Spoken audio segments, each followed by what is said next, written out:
started off, I did a geography degree. I then ended up going into banking. Actually, I did that for 18 months and soon realised I really didn't like that. So I did a couple of interim type jobs and then did a master's course in transport planning, traffic engineering at Salford University.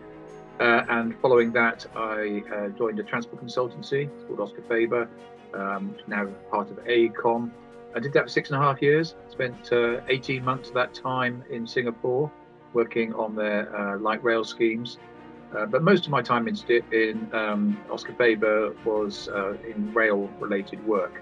From there, I went across to Railtrack in 2000, there for 3 years. And during that time period, there were some serious accidents.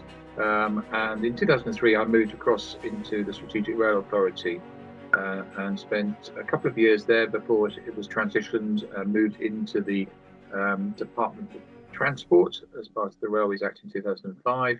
And I stayed at the Department of Transport in 2008, working on rail franchise specifications and sponsoring those. And then in 2008, I moved across back into transport consultancy for Steer Davis Gleave. And I was there for nearly 10 years. Had a great time there, worked on lots of projects both here in the UK and internationally, particularly in Canada, and ended up heading the advisory division there and also director responsible for rail. And in 2019, February 2019, I moved into the Department of Transport and I'm now the Rail Markets Director for the South within the Passenger Services part of the Rail and Strategy and Services Group of the Department.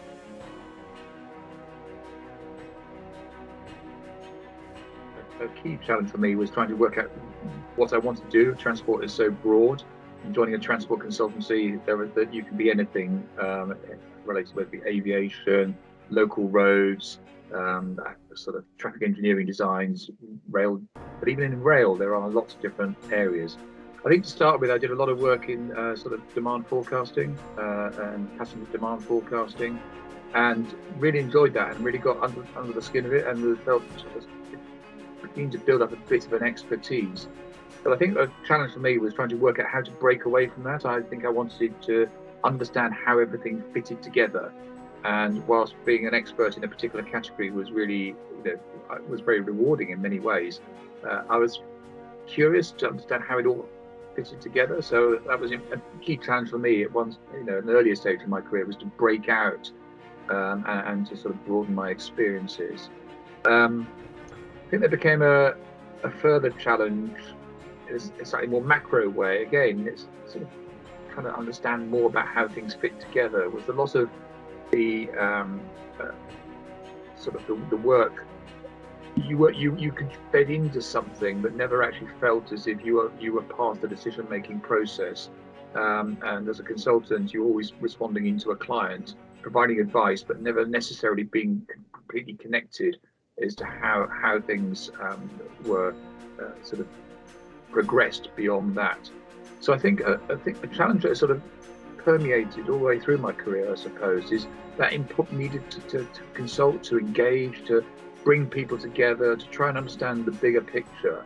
Because otherwise we all ferret away in our silos without actually really thinking about the bigger picture.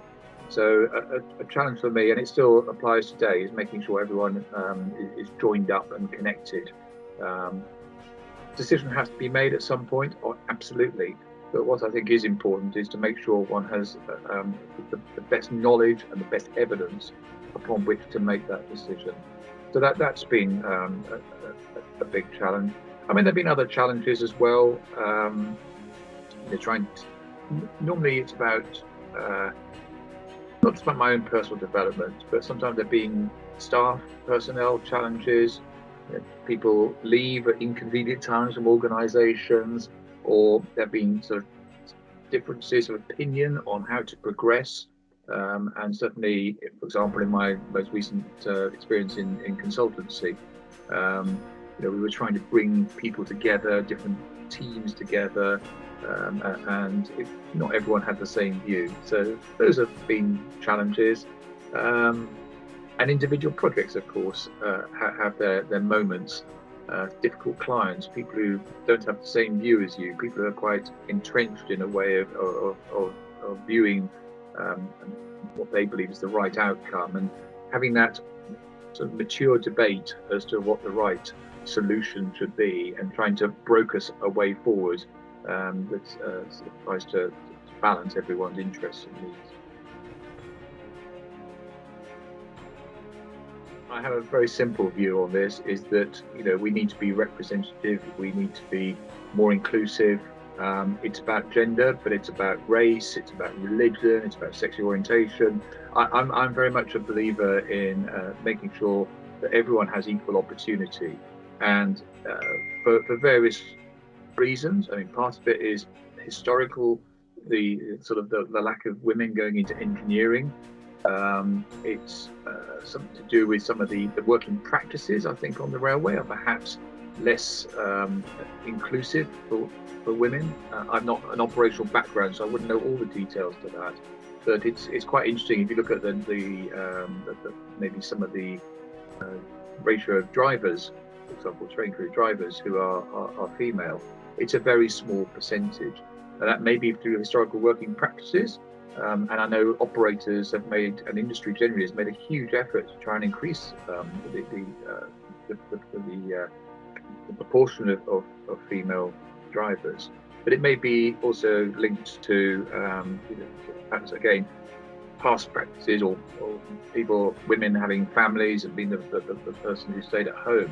That has clearly moved enormously in the last 20, 30 years, and I think we're going through a transition, but you still look at the proportion of female drivers, and it's something like 6%, or it's less than 10%. Would certainly be my educated estimate of that. So I think there's a lot more that can be done on an operational practice. But I find it very encouraging looking at what is happening from reading the media, the informed trade press. There are real strides, and in terms of visibility and inclusiveness, and proportion of women who are offering so much into the workplace. So people come at things from different angles, and you do that whether you're an older white male as me, or whether you're a younger black female, or whether you are a whole range of different sort of backgrounds and experiences and cultures, and that whole diversity of us as individuals ought to be coming in and offering that to the railway. So there is so much that can be done, and I think we have to welcome and encourage greater diversity, and certainly more women into the rail industry.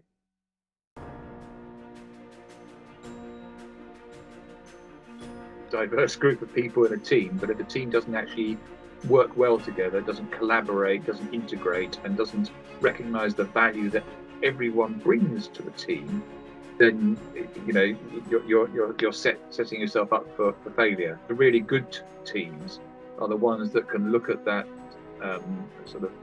variety of skills, experiences, backgrounds, cultures, all the rest of it, and come together. I always use the analogy of a football team or a cricket team, but a football team is quite an easy one. You can't all be goalkeepers, you can't all be attackers. You've got to have somebody who sort of a mix of abilities and skills and qualities to be able to function. And even if you've got those different abilities and skills and qualities, you still need to gel into a team, and you need to work for each other, collaborate, and really value what each member of that team can bring. We had a real push since I've been at the department in 2019, clearly seen a real push on diversity and inclusion. All senior civil servants now have very clear diversity and inclusion targets in their objectives, which I think is a real step forward. I mean, you could argue that I suspect that quite a lot of people had them in there already, but this is a real focused energy to make sure that we really are addressing it and not just paying lip service. There's a very clear race action plan, and again, that's hit more prominent since the tragic murder of George Floyd last summer. So there are lots of initiatives there, and we have regular there's groups within the department. Gender Equality Network would be one, for example.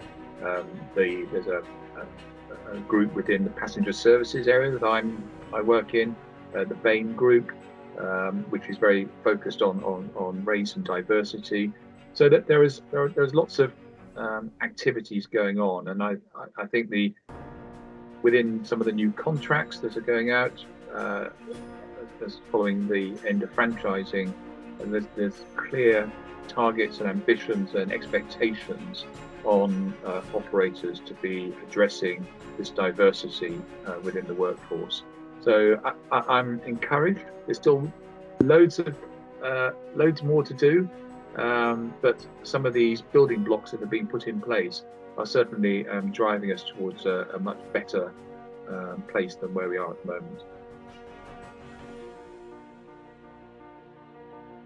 There shouldn't be sort of barriers to entry into any profession, and I think one of I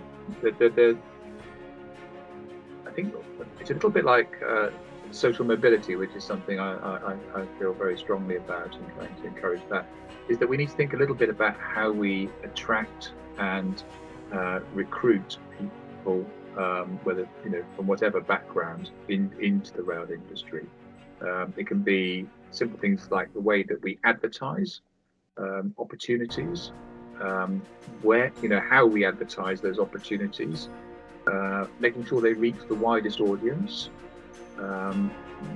going out into schools, going into the colleges, not necessarily having a fixed mindset as to having people who are, shall I say, the same as us, the same as people who currently working in industry. Because I think in some ways that can put people off being attracted to certain industries and certain sectors. So I think it's about making sure that our outreach as an industry is good, it's penetrative, it's getting into different parts of society that perhaps we historically haven't been very good at doing so. I think it's also, when it comes to the actual, let's say, the application forms and the making sure that it's far more neutral than perhaps it has been in the past. The interview panels, and not just in interview panels, it's things like the psychometric testing or the scenario sort of role play situations that might be part of any process, absolutely up to the interview panel, where you might find that you're faced with people on that interview panel who you just cannot relate to, and that might be because of their ethnic background, it might be because of the gender, it might be for their age, it could be a range of sort of characteristics which make you think, do I fit into this organisation? Am I part of it? And I think there's certainly within the department, I'm aware there's a lot of work going on thinking about how do we make this industry, this sector, and indeed within the department itself, how do we make it somewhere which feels attractive to work, somewhere where I can fit in, I can feel included in the role that I'm applying for. Because frankly, if that's not there when you're applying for jobs, or it doesn't appeal, then you're not going to do anything. So role models are really important. We've got some great role models out in the industry who are flying various flags, and we absolutely ought to be supporting that.